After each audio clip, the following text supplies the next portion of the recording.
Assalamualaikum warahmatullahi wabarakatuh. Selamat pagi semuanya. Kami dari kelompok 12 akan mempresentasikan mengenai pengelolaan kelas. Oke, langsung saja. Sebelumnya kalian tahu nggak sih pengelolaan kelas itu apa?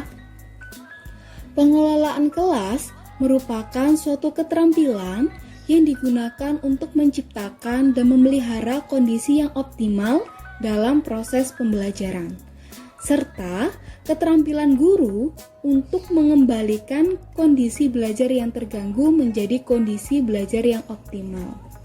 Kemudian, dalam pengelolaan kelas ini terdapat dua kegiatan. Yang pertama adalah kegiatan pengelolaan dan kegiatan instruksional. Kegiatan pengelolaan merupakan kegiatan yang bertujuan untuk menciptakan, memelihara, atau mengembalikan kondisi yang memungkinkan terjadinya kegiatan yang efektif. Contohnya seperti membuat aturan atau tata tertib kelas, atau mengembangkan hubungan yang sehat dan akrab antara guru dengan siswa dan siswa dengan siswa. Kemudian yang kedua, ada kegiatan instruksional. Kegiatan instruksional merupakan kegiatan yang dilakukan oleh seorang guru untuk membantu siswa agar menguasai kemampuan yang diharapkan saat tidak paham atau tidak menguasai suatu materi dalam proses pembelajaran berlangsung. Seperti memberikan penjelasan, mendiagnosis kesulitan belajar, membimbing diskusi kelompok, atau menyusun lembaran kerja. Kemudian, dalam pengelolaan kelas terdapat masalah-masalah. Yang pertama adalah masalah kegiatan pengelolaan. Contohnya, ada dua orang siswa yang bertengkar ketika guru sedang memberikan materi saat proses pembelajaran. Masalah ini dapat dianggap sebagai masalah pengelolaan. Kemudian, masalah yang kedua adalah masalah kegiatan instruksional. Contohnya, jika ada seorang siswa yang selalu mengantuk karena tidak mengerti konsep apa yang disampaikan, apa yang dijelaskan oleh guru saat proses pembelajaran berlangsung, yang mengakibatkan nilai siswa tersebut selalu di bawah rata-rata dalam bidang studi tersebut. Kemudian ada komponen-komponen keterampilan. Komponen keterampilan yang mengelola kelas dapat dikelompokkan menjadi dua bagian, yaitu keterampilan yang bersifat preventif dan keterampilan yang bersifat represif. Yang pertama, keterampilan yang bersifat preventif merupakan sesuai dengan sifatnya. Keterampilan ini mencakup kemampuan guru untuk mencegah terjadinya gangguan sehingga kondisi belajar yang optimal dapat diciptakan dan dipelihara. Usaha untuk mencegah munculnya gangguan-gangguan tersebut antara lain sebagai berikut. Jadi, guru itu dapat melakukan hal ini saat proses pembelajaran berlangsung untuk menciptakan kondisi belajar yang optimal.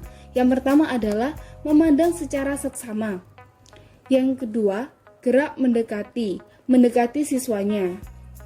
Yang ketiga, ada memberikan pernyataan. Yang keempat adalah memberikan reaksi terhadap gangguan dan kekacauan pada siswa. B. Membagi perhatian. Dalam mengelola kegiatan pembelajaran, guru dituntut mampu membagi perhatiannya kepada semua siswa. Kemampuan ini dapat ditunjukkan baik secara verbal maupun secara visual. Berikut penjelasannya. 1. Secara verbal, perhatian guru terhadap kegiatan siswa dinyatakan dengan komentar, meskipun ketika itu guru sedang memimpin atau membantu kelompok atau siswa lain. 2. Secara visual, adanya perhatian guru terhadap kegiatan siswa ditunjukkan dengan mengalihkan pandangan dari satu kegiatan ke kegiatan yang lain, baik kegiatan kelompok maupun kegiatan individual. C. Memutuskan perhatian kelompok. Keterlibatan siswa dalam kegiatan belajar dapat dipertahankan jika guru mampu secara terus-menerus memusatkan perhatian kelas terhadap tugas yang diberikan. Memusatkan perhatian dapat dilakukan dengan berbagai cara, diantaranya sebagai berikut. Menyiagakan siswa, menuntut tanggung jawab siswa. D. Memberikan petunjuk yang jelas. Petunjuk yang jelas, singkat, dan mudah dimengerti oleh siswa akan sangat membantu kelancaran tugas yang harus dikerjakan oleh siswa hingga kondisi belajar dapat berjalan secara optimal. Sedangkan jika petunjuk tidak jelas akan menyebabkan kebingungan dan frustasi sehingga gangguan muncul. E. Menegur. Dalam hal ini, guru dapat menegur siswa. Teguran ini bersifat efektif. Teguran yang efektif haruslah tegas dan jelas, tertuju kepada siswa tertentu, tidak kasar, tidak menyakiti, tidak bersifat menghina, dan tidak merupakan ocehan atau ejekan. F. Memberikan penguatan. Penguatan terutama diberikan kepada siswa yang sering mengganggu, tapi suatu ketika bertingkah laku baik. Penguatan ini diberikan atas perilaku yang baik tersebut. Sedangkan ketika ia sering mengganggu, ia ditegur. 2. Keterampilan yang bersifat represif. Keterampilan ini berkaitan dengan kemampuan guru untuk mengatasi gangguan yang muncul secara berkelanjutan, sehingga kondisi kelas yang terganggu dapat dikembalikan menjadi kondisi yang optimal. Ada 3 pendekatan yang diterapkan oleh guru dalam mengatasi gangguan berkelanjutan. 1. Memodifikasi tingkah laku.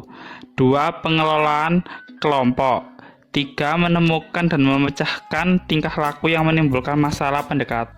Hal-hal yang perlu diperhatikan dengan cara sikap atau perilaku guru yang harus menekankan pada sifat guru yang menyesuaikan perilaku siswa atau peserta didik yang menciptakan sifat disiplin, ketertiban, nyamanan, keselamatan, dan keputusan yang berperilaku pada peraturan dalam menyelenggarakan proses pembelajaran guru secara umum dan menetapkan program guru kepada para siswa atau peserta didik. Contoh, hal-hal apa saja yang diperhatikan dalam pengelolaan kelas. Kehangatan dan keantusiasan guru saat berperan dalam menciptakan iklim kelas yang menyenangkan. Kata-kata dan tindakan guru yang dapat mengunggah siswa untuk belajar dan berperilaku baik akan mengurangi kemungkinan munculnya perilaku yang menyimpang. Penggunaan variasi dalam mengajar dapat mengurangi terjadinya gangguan. Keluasan guru dalam kegiatan pembelajaran dapat mencegah munculnya gangguan. Guru harus selalu menekankan hal-hal yang positif dan menghindari pemusatan perhatian pada hal-hal negatif. Jadi, kesimpulannya adalah seorang guru harus bisa menjalankan proses pengelolaan kelas secara baik untuk terciptanya kondisi belajar yang optimal. Karena kondisi yang optimal sangat menentukan kegiatan pembelajaran berlangsung. Terima kasih, sekian dari kelompok kami, kurang lebihnya mohon maaf. Wassalamualaikum warahmatullahi wabarakatuh.